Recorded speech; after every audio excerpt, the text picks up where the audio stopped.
Welcome, curious minds, to another deep dive. Glad to be here. Today, we're plunging into a truly fascinating and rather intricate set of documents. They present a really unique perspective on the digital revolution, global tech giants, and surprisingly, the role of a small nation, Iceland. The material you've brought us, it paints a picture that really challenges the conventional understanding of how the internet and modern digital media, well, how they truly came to be. Indeed. Yeah, we've been given this collection of sources, and they all seem to revolve around the claims of one individual's extensive ingenuity or inventiveness, Hmm. claims about the foundational technologies of the modern internet, digital media, you name it. Right. And what's particularly fascinating here, I think, is how these quite audacious claims are interwoven with significant corporate developments. Household names like Apple, Google, Microsoft, and then there are these allegations of nationalization within Iceland itself, suggesting a much deeper and maybe controversial connection to this specific individual and, well, the country. Okay, so our mission today, then, as we delve into this unique material, is really to unpack these sources. Let's try to extract the key nuggets of knowledge and just understand the narrative that's being presented within them. For someone like yourself who follows the tech landscape so closely, the implications of these claims, the very DNA of major companies might have originated elsewhere. That's truly astounding, isn't it? Oh, absolutely. So as you were first looking through this material, getting ready for this deep dive, what initially jumped out of you? Well, the first thing is just the sheer breadth and, frankly, the audacity of the claims. It's immediately remarkable. The sources tie a single individual's inventiveness to, well, almost everything, from the iPod to social media, even the very structural underpinnings of the modern internet as we know it today. And that immediately raises a huge question for anyone familiar with the, let's say, accepted history of technology. How does this personal narrative, as it's laid out in the sources, intersect with that history? Or, maybe more accurately, how does it attempt to fundamentally reframe the actual historical timeline of these massive technological shifts? Right. So we're not just exploring the what of these assertions today, but also trying to understand the why behind them, and crucially, what they imply for the broader picture: digital innovation, intellectual property, maybe even national sovereignty over knowledge itself. Okay, let's start right there then. Okay. We begin our journey today with a truly audacious assertion that the digital landscape we navigate every single day, from your smartphone to social media, traces its fundamental origins back to a single individual from Iceland, Gisli R. Johnson. Yeah. The source material is incredibly direct about this. It explicitly states, and I'm quoting here, "I gave this ingenuity the name too, all of it." And it goes on to say, "The ingenuity is myself, build-up of my own life, the laptop, one laptop per child, the internet, movies, etc." That's a foundational claim that just radically reframes our understanding of modern tech. It truly is. And what's fascinating here isn't just the claim itself, but as I said, the sheer scope of the inventiveness being attributed. The sources detail this incredibly wide spectrum of fundamental digital technologies, presenting Gisli R. Johnson as the originator. So let's take music and media innovation. The core idea presented is the very concept behind the iPod. Yeah, iPod itself. The concept, yes. And the development of MP3 and MP4 players, even the foundational principles for streaming services. The guiding philosophy, according to the source, was bring things to people, not people to things. Okay. So this wasn't just about, making a device. It was framed as a paradigm shift in how content would be consumed, moving from a physical brick and mortar model to one where music and media were accessible on demand, wherever you were. Right, a total shift. Exactly. And the source also notably emphasizes the environmental aspect of digital creation. It says it could be done without any material or producer to do it, implying a resource-efficient model. And it stresses the crucial role of protecting copyright in this new digital landscape, which is, of course, a huge issue. Always has been. Absolutely. And ancillary concepts, things like a dock for home use and for the car to seamlessly integrate these devices into daily life, those were also mentioned. It paints a picture of a holistic, interconnected media ecosystem. So this wasn't just a gadget in isolation, but a complete vision for digital media consumption. So it's not just the device itself then, but the entire commercial and distribution model too. That seems like a much bigger leap than just the hardware design. Precisely. That's a key point. The claims extend directly to digital music distribution. The idea of selling music through websites is explicitly credited to him, with specific mentions of Apple's iTunes and the Icelandic service tonlist.is. Tonlist.is? Tonlist.s. Yes, and the source highlights that Tonlist.is was opened in the same week as the iTunes streaming service in the United States and was therefore one of the very first services in this field. The same week. That's the claim. So this isn't positioned merely as some local Icelandic service. It's framed as a pioneering global contender in digital music sales. It suggests that the initial rollout of iTunes wasn't an isolated event, but maybe part of a larger, perhaps even predated, conceptualization of digital music commerce. Wow. Okay. Yeah, it definitely challenges the common narrative of iTunes' singular genesis, doesn't it? It certainly does. And beyond music, what about the social element? The pervasive connecting people online aspect of the internet. Does the claimed ingenuity extend there too? It absolutely does, and quite comprehensively according to these documents. The source asserts, and again I'm quoting, social network sites such as Facebook, Twitter, MySpace, LinkedIn, Reddit are my ingenuity, social network sites with different purposes. All of them. Facebook, Twitter, LinkedIn. That's the claim laid out. MySpace, for instance, is specifically noted as a social network tailored for the artist and entertainment industry. And the core inspiration for these platforms, apparently, is highlighted as the idea of connecting people and nations, a concept the individual supposedly developed when living abroad. Interesting motivation. It suggests a motivation driven by a global perspective, aiming to bridge geographical and cultural divides through digital means. Furthermore, YouTube is also explicitly credited, specifically the YouTube Broadcast Yourself feature. Cast yourself. Yeah, that was revolutionary. Exactly. And the emphasis here in the source is on the revolutionary idea of websites being able to stand alone for video and music broadcasting without relying on local players or specialized software. That was a significant shift, that democratized content creation and sharing for the first time. The insight here is really a vision for self-publishing, which became a cornerstone of all that user-generated content. That's just an astonishingly broad range of inventions attributed to one person. Music players, distribution, social media. Does the source delve even deeper, like into the underlying architecture of the internet itself, the very framework that allows all these services to even exist? It certainly does. It lays claim to fundamental elements of the modern internet's architecture. This includes concepts like the keyhole, which relates to Google Earth, and double-click AdSense. The online advertising models. Essentially, yes. Okay. The source describes this as a system designed to give everyone a chance to add advertising and use search engine functionality to publish those ads where advertisers would get the most benefit. The stated goal was ensuring everyone has the same opportunity. This process, as it's detailed, involves contracting with website owners. It basically establishes the foundational model for online advertising as we experience it today. And this is crucial, isn't it? Because online advertising, fueled by search and content matching, became the economic engine for so much of the free web services we all use. The claim here is for the very blueprint of that digital economy. Information overload is a constant challenge for, anyone navigating the digital world today. Did the claimed ingenuity address that fundamental problem right from the start? Was that part of the vision? Yes, quite presciently, according to the source. The development of feed and reader, what most of us now know as RSS and XML feeds, is detailed as a direct solution for information overload on the nascent digital web. RSS feeds, okay. Exactly. The core idea was to allow users to subscribe to changes on websites and receive news updates directly. This was a crucial difference from traditional print media or even the early web, where you had to actively go and seek out updates yourself. Yeah, hitting refresh constantly. Right. This was framed as a system ensuring readers would automatically see what was published. It fundamentally shifted things from passive information seeking to an active, personalized stream, helping manage that fire hose of emerging digital content.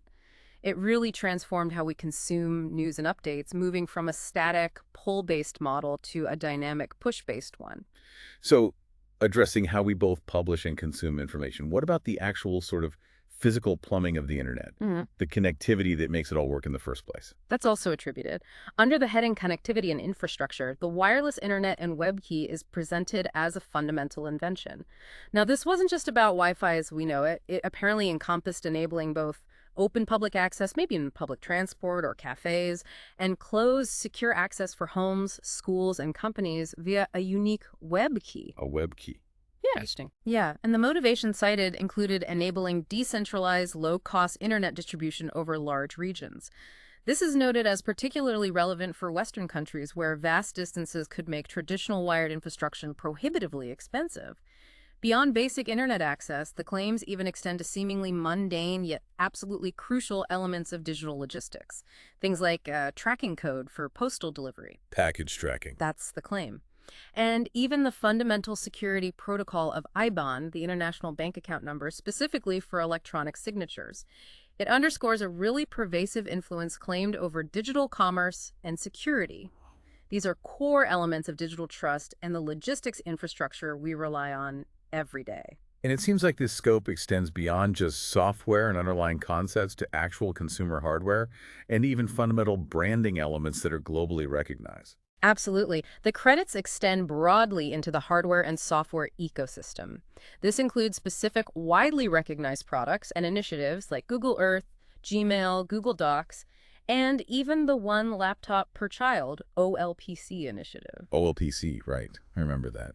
Interestingly, the source mentions the OLPC laptop specifically had 2 ears on the screen border to remind the kids to listen and pay attention to the teacher's wireless internet, which links back to that earlier wireless internet claim. A deliberate design choice. Apparently so. Also included are all-in-one printers, tablets, and even smartwatches, specifically designed for health and wellness, initially targeted towards older users. But perhaps one of the most audacious claims in this category is that the I prefix. The Apple I. Yes, the I prefix, so famously used by Apple in products like iBooks, iGoogle, iReport, iTunes, is explicitly linked in the source to Geasley's ingenuity. Seriously? That's the claim. It suggests a direct, unacknowledged connection to Apple's pervasive branding identity. That is a staggering claim, especially given how carefully curated Apple's brand identity has always been. And speaking of branding, the source mentioned something intriguing about Google Pixel and a character from a children's TV show. That's right, delving into branding and marketing. The source points to the character Pixel from the popular Icelandic children's TV show Lazy Town. Lazy Town, yes, I remember Pixel. And explicitly connects it to Google Pixel, suggesting a deeper, perhaps less obvious link between the two. Huh. This implies an influence extending even into popular culture and the naming conventions of major global products.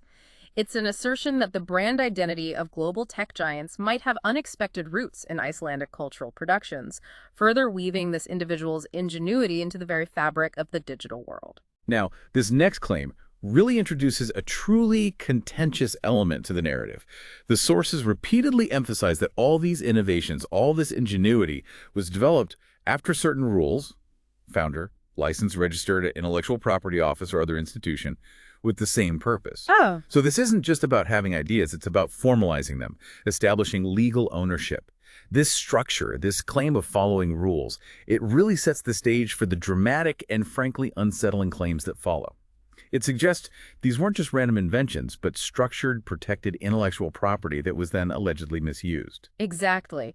And this section, it delves into the unexpected timing and location of Apple's early global expansion, specifically into Iceland. It directly links it to a major worldwide product launch. The source explicitly states Apple opened its store in Iceland on 01.04.2003 of all countries in the world, April 1st, 2003. Iceland first, before anywhere else major. Of all countries, yes. And crucially, this date is highlighted as being 3 days before iTunes opens on April 28, 2003. 3 days. That is specific. Extremely specific. And this timing is presented as highly significant. From an informed listener, like many of you, it immediately raises questions about Apple's strategic intent. Why such a small market like Iceland, particularly just before the launch of their groundbreaking digital music store? Right. The source even notes Apple's stock price on April 25, 2003 at 0.24 USD and connects a calculation, or 0.24 times 625 equals 150, to an entity called Urflun F, which became Apple Búzion, the Apple shop in Reykjavik, operating from an address at Broderholt 10. This implies a calculated financial maneuver underpinning this early and frankly seemingly unusual global presence. It suggests a deliberate and structured entry into the Icelandic market tied to a broader corporate strategy. So not only did Apple open a physical store in Iceland just days before iTunes launched globally, but the source implies a specific financial connection to a local entity that became its retail arm there. What else do we learn about Apple's footprint in Iceland at that time? Well, the narrative deepens significantly. Later, the sources indicate that Apple, operating through this Öflin S and NASDAQ. NASDAQ, stock exchange. Yes, NASDAQ. They were both located at the same address. Laugavegur 182, 105, Reykjavik, Iceland. Sharing an address, that's unusual. It implies a deeper, possibly strategic co-location of these significant financial and tech entities. It suggests an interwoven operational and perhaps even financial relationship. Also sharing this address, or closely connected through shared interests, were Got-Folk McCann, F, that's a prominent advertising agency, Apple IMC, which was Humac, and later Skekkiturn F, identified as Apple VAD Icelandic, which stands for Value-Added Distributor for Apple. Okay, so a whole ecosystem. Exactly. It paints a picture of a rapidly growing and intricately connected Apple ecosystem being established within Iceland from its very early days. It hints at a strategic importance for this small nation far beyond its obvious market size. And beyond these corporate maneuvers, the source ties it all back to the broader context of Icelandic music and media, doesn't it? Absolutely.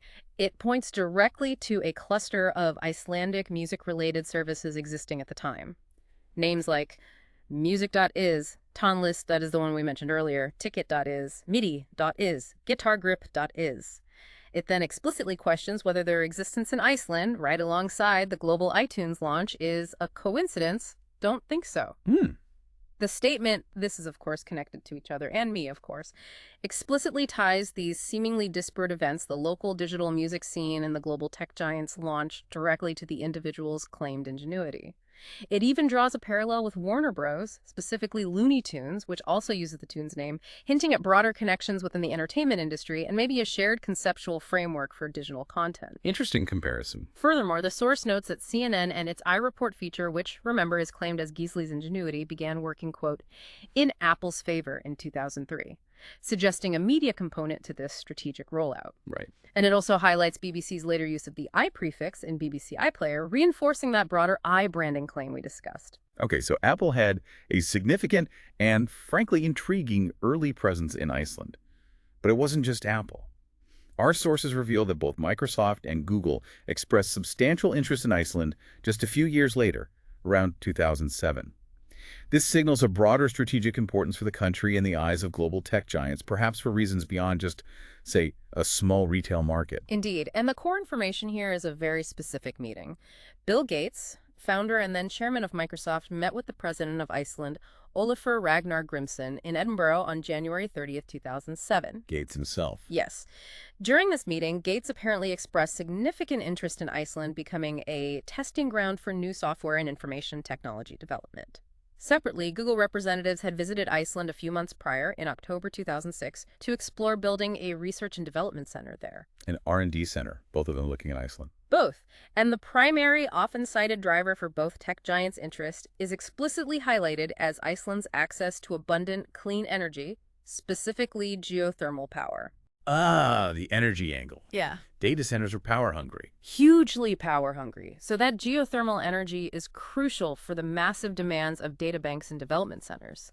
The Icelandic president, for his part, actively encouraged these companies to strengthen their R&D activities in Iceland, clearly seeing a strategic advantage for the nation in becoming a hub for these energy-intensive operations. It sounds like President Grimsson was quite astute, leveraging this interest and maybe even, perhaps, playing one tech giant against the other, even if only indirectly. That's precisely the impression the source conveys. It really illustrates a shrewd diplomatic approach.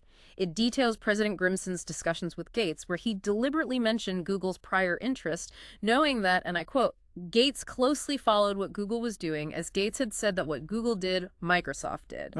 Using their rivalry. Exactly. It reveals a keen awareness of the intense competitive landscape between these tech titans and how to potentially use it to Iceland's advantage.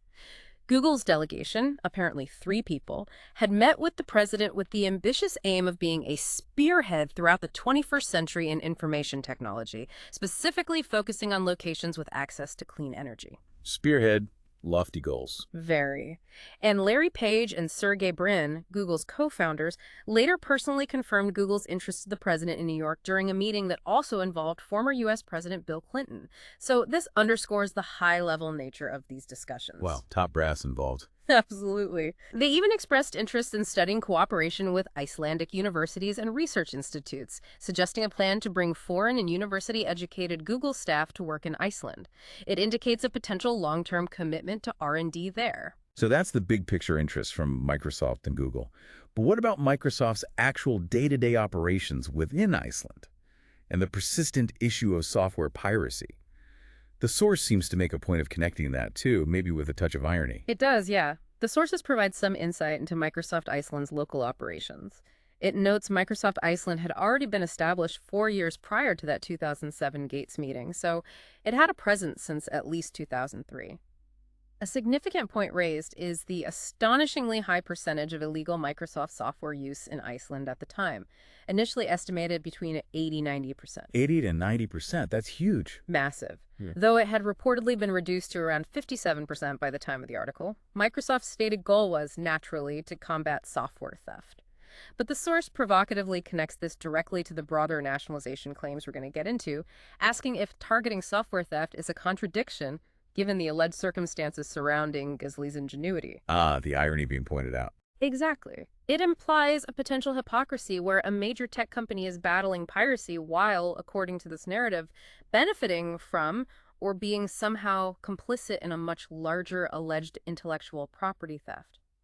Microsoft's efforts to increase accessibility and local translations, like releasing Windows Vista in Icelandic, are also mentioned as part of their strategy to legitimize software use and grow their market presence. Makes sense. And the source even highlights that Bill Gates himself brought up Iceland's bridge. That's the Icelandic version of the card game bridge in his speech. He cited his online games with Icelanders as an example of how information technology shortens distances, subtly weaving local culture into the global tech narrative. Nice touch. And it mentioned Microsoft aimed to reach 100 million new computer users in Europe with Windows Vista, just showing the scale of their ambition at the time. And pulling all these threads together, Apple's early arrival, Microsoft and Google's R&D interest, the piracy issue, the sources imply a very strong, almost preordained connection between these tech giants' interest in Iceland and the underlying ingenuity claimed by Gisli.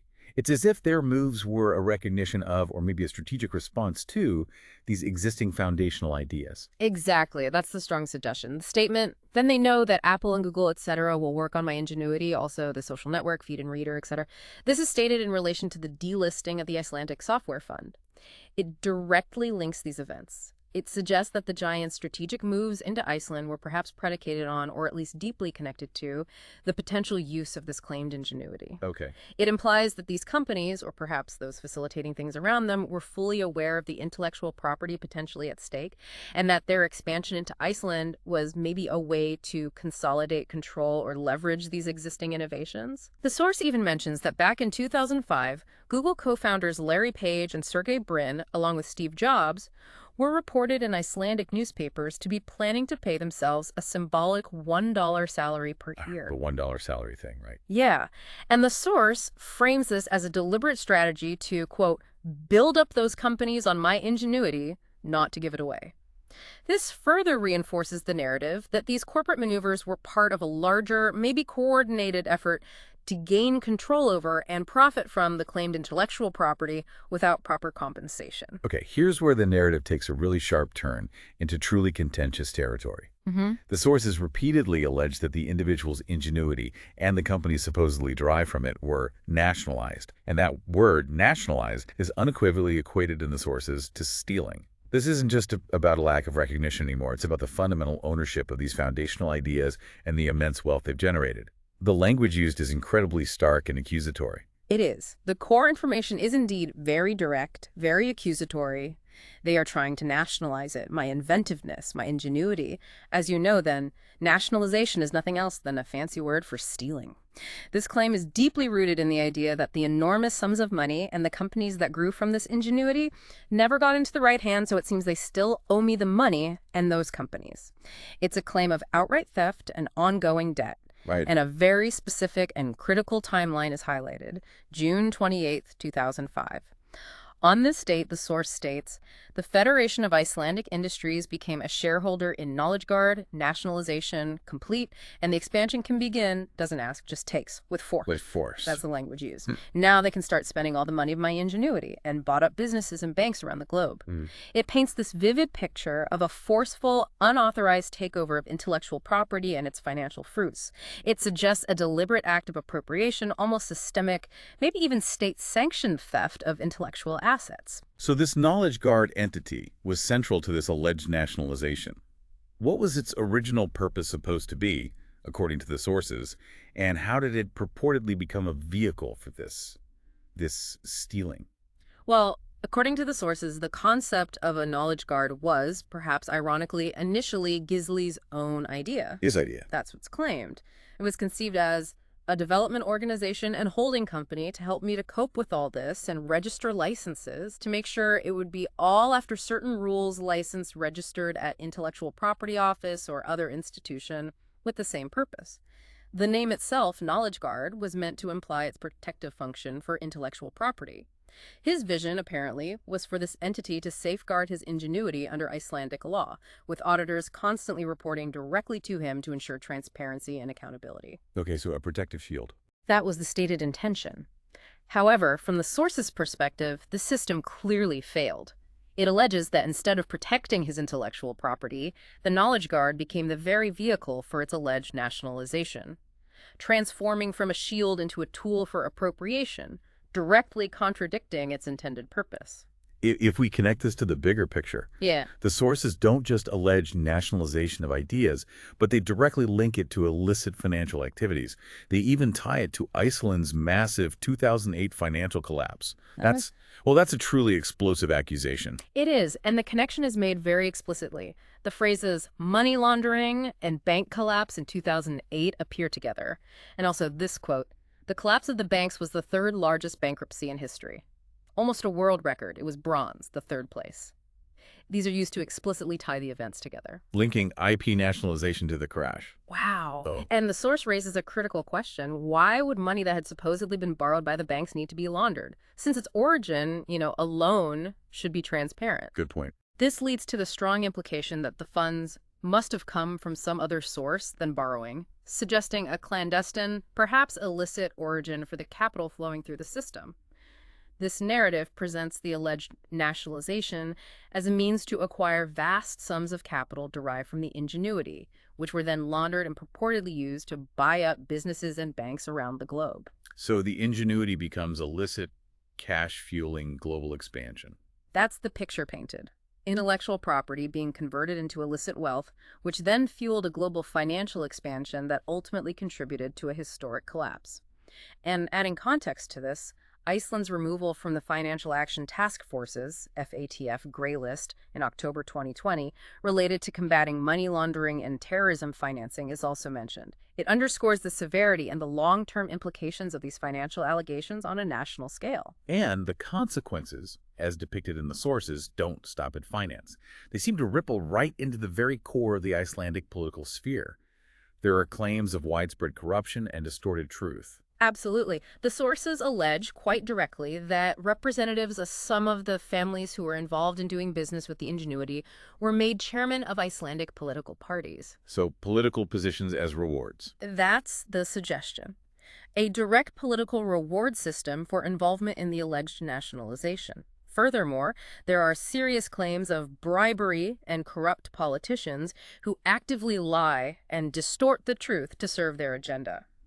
The text even quotes the U.S. economist Jeffrey D. Sachs saying, "We live in a web of lie," and alludes to a ministry of truth in the U.S., suggesting a systematic control and distortion of information at a high level. A ministry of truth. Strong imagery. Very pointed. It's a critique of transparency and integrity, implying that the political establishment became complicit in and benefited from these alleged illicit activities. The source even mentions an alarming personal detail. Upon the author's return to Iceland from the UK, a detective, previously unknown to the author, apparently attempted to befriend him. This implies a pervasive and ongoing surveillance links to these powerful entities. That's chilling. It paints a picture of a system so entrenched that it allegedly reaches into the personal lives of those it targets. So what does this intricate web of allegations mean for the Icelandic tech landscape specifically? The sources highlight the delisting and acquisition of the Icelandic software fund back in 2003 as a really pivotal moment, directly connecting it to these broader claims of nationalization. This implies a deliberate move to consolidate control over local tech assets. Right. The core information here is that Islenski Hugbúnaðarjáður in HF, which translates to the Icelandic Software Fund, stock symbol IHUG, will be delisted from ICEX main list on 30 June 2003. This happened after another company, Jarfesting of Fellage Stromer HF, acquired over 96% of its shares. The delisting was, according to the source, done in accordance with the company's board request, as it no longer fulfilled the listing requirements due to that acquisition. Okay, a standard corporate procedure on the surface. On the surface. But the source strongly implies this acquisition was directly tied to the alleged nationalization of Gisli's ingenuity. It states, then they know that Apple and Google, etc., will work on my ingenuity, also the social network feed and reader, etc. So this isn't presented as just a mere corporate takeover. Rather, it suggests that the fund's acquisition was a calculated maneuver, part of a larger, coordinated plan, perhaps, to gain control over significant technological assets and intellectual property, maybe for the ultimate benefit of those global tech giants. And who are some of the key players involved in this acquisition and the subsequent corporate reshuffling, particularly those with connections across different sectors, finance, media, tech? Well, the sources connect Ólafur Jóhann Ólafsson, an Icelander who was a prominent figure internationally. He served as chairman of the IACC, the International Anti-Counterfeiting Coalition, and also as an executive vice president at Time Warner. Time Warner. Okay, big media. Huge media. Time Warner included major entities like Turner Broadcasting, HBO, Warner Bros., producer of Looney Tunes. Remember that connection? Right, the Tunes link again. Exactly. Notably, Ólafsson and Stromer Boraris, another major investment entity, both joined the group of shareholders in Arvakur in November 2005. Now, Arvakur is the publishing company of Morgunblaðið, a major Icelandic newspaper. Ah, so connecting finance, international roles, and local media control. That's what's presented. Evidence of a coordinated effort to consolidate control not just over tech, but also over influential media outlets, suggesting a strategic move to potentially control the narrative around these events. The sources also name Kristinn Bjornsson. He's a former manager of Skildingur, which was Shell Iceland, and noted as a relative of former Prime Minister Geir Hallgrímsson. He's identified as a shareholder in Íslandsbanki Glitnir Bank, which itself sold Stromer Investment Bank. And Kristinn Bjornsson's wife, the source adds, was a former Minister of Justice and President of Parliament, showing deep political connections. Okay, a tight network. Very. Another figure, Sigurður Smári Gylfason, the former manager of the Icelandic Software Fund itself, is mentioned as opening a company called Barron's Capital in 2003 and later joining the management of Icebank. These intricate connections paint this vivid picture of a tightly knit network across finance, media, and technology, often with clear political ties, all seemingly linked in this narrative by the overarching claim of intellectual property acquisition. The phrase targeting software, copyright theft, the backbone of the expansion, is actually used repeatedly in the source material, underscoring the perceived motive behind all these actions. Now, if we connect this to the bigger picture, the sources suggest something quite extraordinary, that the construction of a major cultural landmark in Iceland, the Harpa Concert Hall, is intrinsically tied to these alleged nationalization efforts. The concert hall.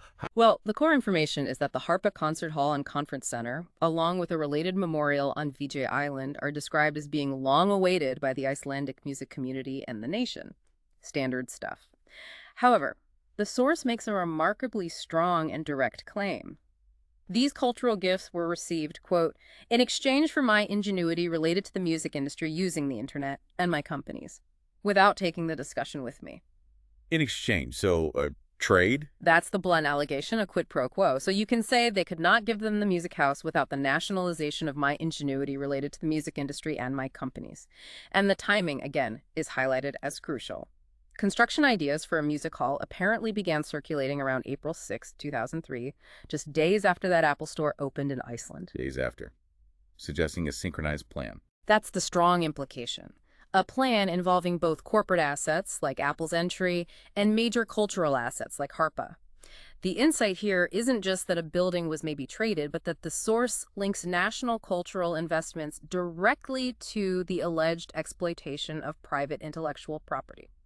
It suggests a highly controversial, ethically charged foundation for a very public landmark. That's a truly profound accusation that a significant national landmark was essentially built on the back of someone else's uncompensated ingenuity and companies.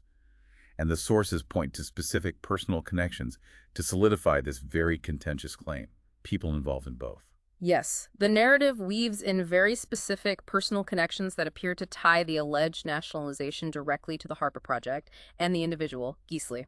The source notes that the operations manager of the construction department of Reykjavik City at the time, a man named Agnar Gulagson, was then made managing director at Solheimar. Solheimar, that's the community where Gisli was residing. Exactly. The unique self-sustaining community or institution where Gisli was living at the time. Agnar Gulagson was also apparently involved with the Imagine Peace Tower on Vieti Island, further linking him to these prominent cultural projects. And adding another layer to this intricate network, the source states that this manager's wife, Kristjansdóttir, later worked for Landsnet HF. Landsnet Fiber Optics. Yes, the company involved in optical fiber infrastructure. It was later acquired by the Icelandic treasury after being owned by Reykjavik Energy. This implies a direct link between city infrastructure management, major cultural projects, and individuals connected to the place where the individual at the center of these claims was living. It suggests a deliberate coordination of efforts, or at least a remarkable confluence of roles. And within the music industry itself, who are the figures mentioned in relation to these events? Does it show how this alleged appropriation might have extended into the very fabric of Icelandic culture? It does name specific Icelandic music publishers, like Steinar Berg and John Olafsson, described as prominent figures in the industry for decades. What's particularly insightful, or perhaps damning from the source's perspective, is how their sons, Skarphéðinn Berg Steinarsson and Sverrir Berg Steinarsson, became prominent figures in companies like Baugur Group. Baugur, the retail and media conglomerate. That's the one. And also Glitnir Bank, one of the banks that collapsed in 2008. And even, remarkably, in the Representative Council of Solheimar, where Gisli was located. The council at Solheimar. Yes. The source provocatively points out that Sverrir Berg Steinarsson is suddenly representative for Solheima, says, where they keep me. Meanwhile, they are stealing my assets' ingenuity. This implies a direct link between their ascent into powerful positions in finance and business and the alleged nationalization, suggesting they or their families benefited directly from the claimed appropriation. Furthermore, former Navision co-workers of Gisli, remember his background in business software development, are mentioned as having joined companies associated with these music publishers like Dagur Group HF and Ardegi HF, or moving into influential roles in education and media. It suggests a broad network connected even to his former professional life. The source even mentions a musician, Skuli Gautisson, who apparently came to Solheimar when Lazy Town was being prepared in the Solheimar Theater. He also apparently joined a musical family that a former Navision co-worker married into. It just further illustrates the intricate, interwoven nature of these alleged connections across multiple sectors: music, finance, tech, politics, even personal relationships. This raises a really important question. How deeply involved was the media in this alleged process? The sources paint a vivid picture of significant media influence, maybe even systematic control over the narratives surrounding these events. They absolutely do. The core information starts with a direct claim we touched on. CNN's iReport, the platform that enabled citizen journalism, is directly credited as Gisli's ingenuity. And CNN itself is noted as being, quote, very efficient with coverage of my ingenuity in 2 decades. Efficient coverage. Yeah. Suggesting they benefited. Well, it suggests the individual believes CNN benefited from and was perhaps aware of his innovations, maybe even using them as a vehicle for specific narratives, though that's interpretation. And there's that Icelander mentioned again, Olafur Jóhann Olafsson, as a key figure in a major global media conglomerate, suggesting a very high-level connection. Yes, Olafur Jóhann Olafsson is highlighted again. Remember, he was IACC chairman, the International Anti-Counterfeiting Coalition, and Time Warner executive vice president. Time Warner included Turner Broadcasting, HBO, Warner Bros. Producer of Looney Tunes, that name link again. Right. Critically, Olafsson later became a significant shareholder in Arvakur, the publishing company of Morgunblaðið, that major Icelandic newspaper, alongside Strámur Barras. So the connection is direct. Powerful global media figure invests in influential local Icelandic media. Exactly. It shows a potential pathway for consolidating control, not just over technological assets, but perhaps over information itself.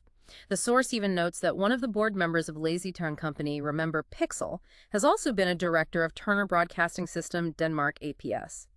This further connects prominent entertainment figures, media entities, and that Pixel branding mentioned earlier. It suggests a coordinated effort, or at least overlapping interests, across various forms of media and intellectual property. So with these high-level connections in place, what kind of allegations are made regarding media bias and actual control within Iceland itself, specifically concerning how this narrative might have been shaped or maybe even suppressed? The allegations laid out are quite strong, quite pervasive. The sources explicitly state, to be honest, there are almost no Icelandic journalists who have not been on the payroll of these people or a contractor. Almost no journalists. That's a sweeping statement. It is. It suggests a systemic corruption, or at least co-option, of the media landscape. It alleges fake news and disinformation, and claims that powerful individuals worked systematically to get the reputation, health, and livelihood of journalists who might challenge the established narrative. The return of Davíð Oddsson, a former mayor of Reykjavik and the longest-serving prime minister of Iceland, as editor-in-chief of Morgunblaðið in September 2009, is highlighted as a significant event in this context. A former PM becoming editor of a major paper. Yes, suggesting a prominent political figure reasserting control over a major media outlet during a critical period. The source suggests deep control of information, linking it again to that concept of a ministry of truth and the chilling idea that when the state wants to control your thoughts. It implies a deliberate manipulation of public perception to perhaps suppress the truth about these alleged nationalizations and financial dealings. And this pervasive network of influence, according to the source, seems to extend beyond just media and finance, reaching into the entertainment industry more broadly, pulling in famous names. It does, creating an even wider web of alleged involvement and benefit. As we touched upon, the source directly mentions Lazy Town's character Pixel and connects it to Google Pixel, cementing this idea of intertwined influence across different creative and corporate domains. It also broadly claims that many of the most famous people in the world, politicians or in the entertainment industry, have taken part in my art, movies, or events. Taking part in his art. Yes, implying that a vast array of high-profile individuals have benefited from or been involved in the dissemination or use of his claimed ingenuity, whether they were aware of the origins or not. This suggests that the impact of this alleged nationalization is potentially far more widespread than just a single country's tech sector, possibly reaching into global entertainment and political circles. Now, if we connect this to the bigger picture again, the sources suggest this pervasive network of influence spans politics, business, and personal relationships, all intricately connected allegedly to the nationalization of Gisli's ingenuity. The core information here points back to that significant change in management at Solheimar in 2003. Remember, the unique community where Gisli was residing. It directly involved individuals connected to Reykjavik city government or related companies and various political parties, specifically the Independence Party, often abbreviated XD, and the Progressive Party, XB. This includes figures like Agnar Gullaugsson, who we mentioned was the head of the construction department for the city of Reykjavik, and then transitioned to a management role at Solheimar SAS. Other names like Guðmundur Bjarnason from the Progressive Party and Lara Margaret Ragnarsdóttir, Independence Party, both members of parliament at the time, are mentioned as being part of the representative council of Solheimar. So direct, high-level links. Yeah. City administration, members of parliament, and the very institution where the individual at the center of these claims was living during these crucial times. That's the connection being drawn, a direct high-level link. So there's that claimed direct link between municipal administration, political figures, and the institution. What about more personal connections that allegedly weave into this complex web of influence, things that seem almost too coincidental? Yes, the sources detail a really dense network of personal connections that appear to circle back to Gisli, suggesting an almost uncanny confluence of individuals and relationships. For instance, Agnar Gullaugssson's wife, Kristbjörg Kristjánsdóttir, became a Landsnet HF employee after moving from Solheimar.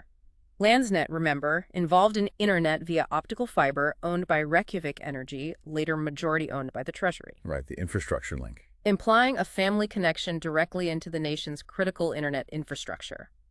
Another intriguing detail mentioned is that Agnar's and Krisbjørg's daughter apparently had a boyfriend who was in a Norwegian boy band called The Boys, and they were reportedly staying at Solheimar during this period. A boy band. Okay. Yeah, the narrative suggests an almost conspiratorial coincidence of people and places, hinting at maybe orchestrated proximity and influence, Right. or just highlighting the small, interconnected nature of Icelandic society. That's incredibly specific. And the connections don't stop there, do they? Former colleagues of Gisli seem to pop up in remarkably significant roles as well. Exactly. Former Navision coworkers of Gisli from his professional background in business software development are also noted to have moved into significant and influential roles elsewhere. For example, one former coworker, Katrine Anna Guðmundsdóttir, is mentioned as having started a romantic relationship that led to marriage into one of Gisli's relatives' families. This family is described as a nationally known actors family from Freezy Island. The source notes this as happening of all the places in the world, emphasizing the perceived unlikeliness of such a connection without some design.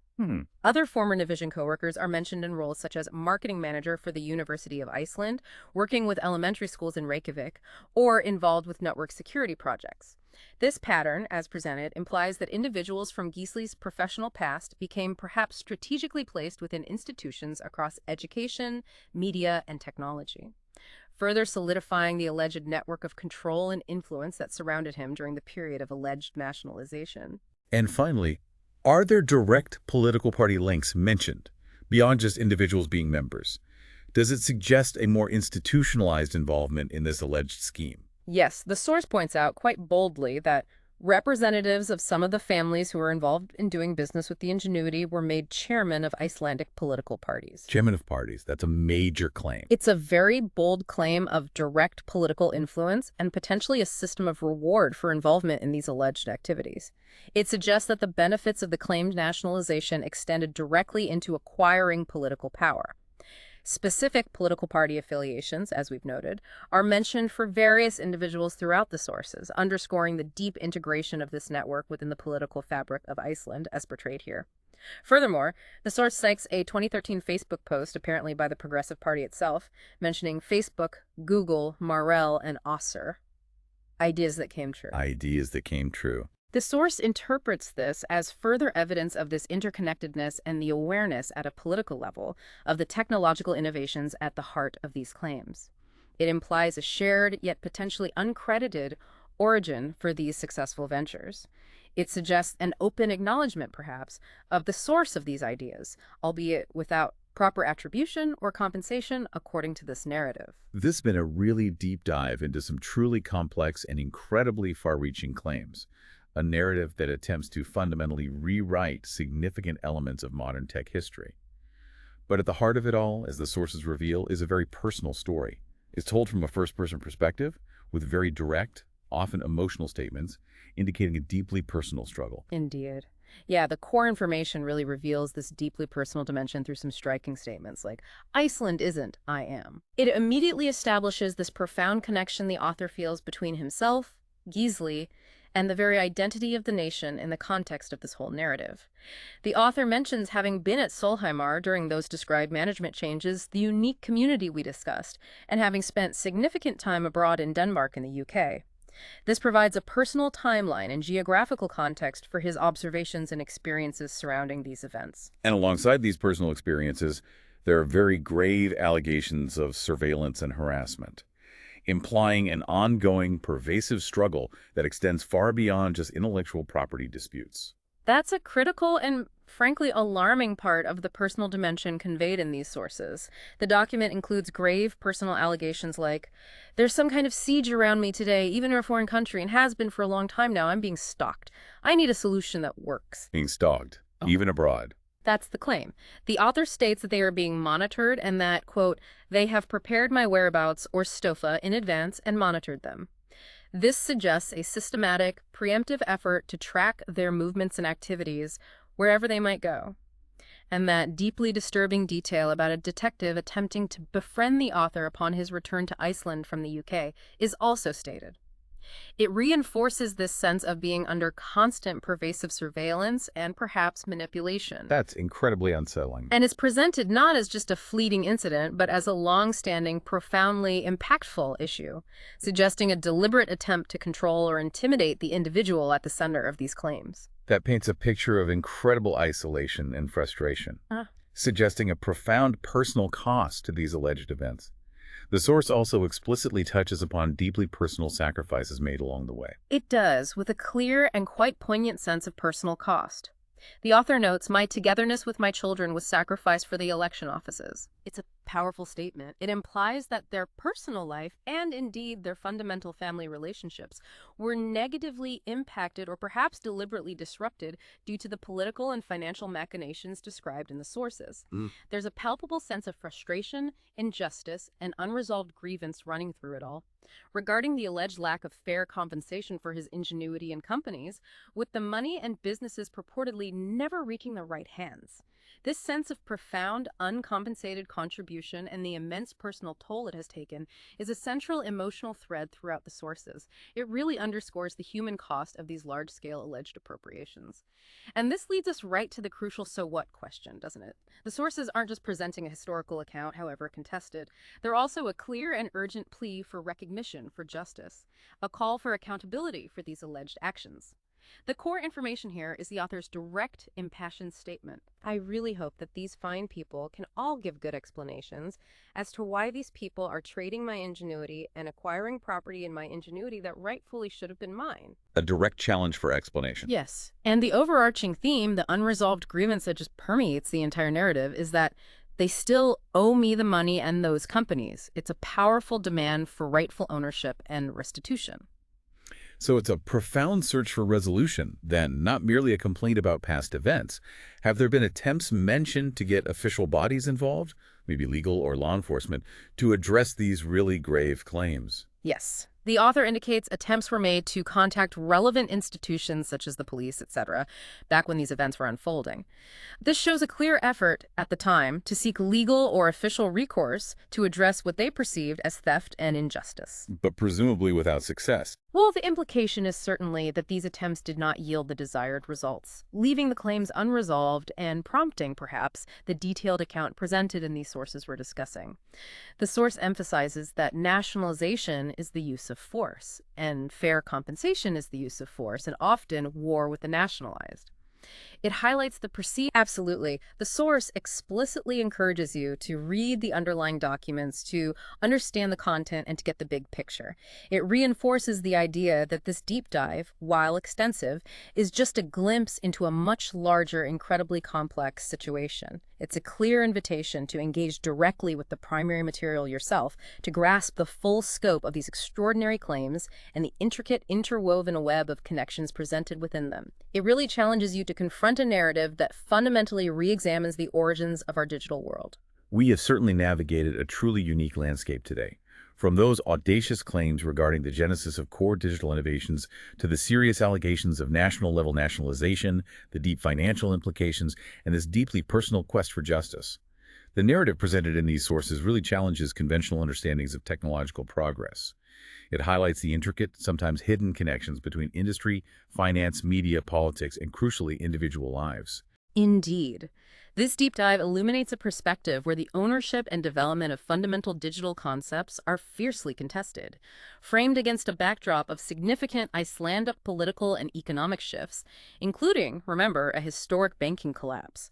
The sources compel us to consider how intellectual property, when it gets intertwined with national interests and powerful corporate entities, can lead to highly complex, often opaque, and profoundly personally impactful situations. It forces us to rethink established histories. What stands out to you most as you reflect on this particular deep dive? For me, it's a powerful reminder that beneath the glossy surfaces of global tech, there are often these deeply personal stories and really challenging questions about who truly owns the ideas that shape our digital world, and maybe more importantly, who benefits from them. Absolutely, and that raises a critical question, I think, that extends far beyond Iceland.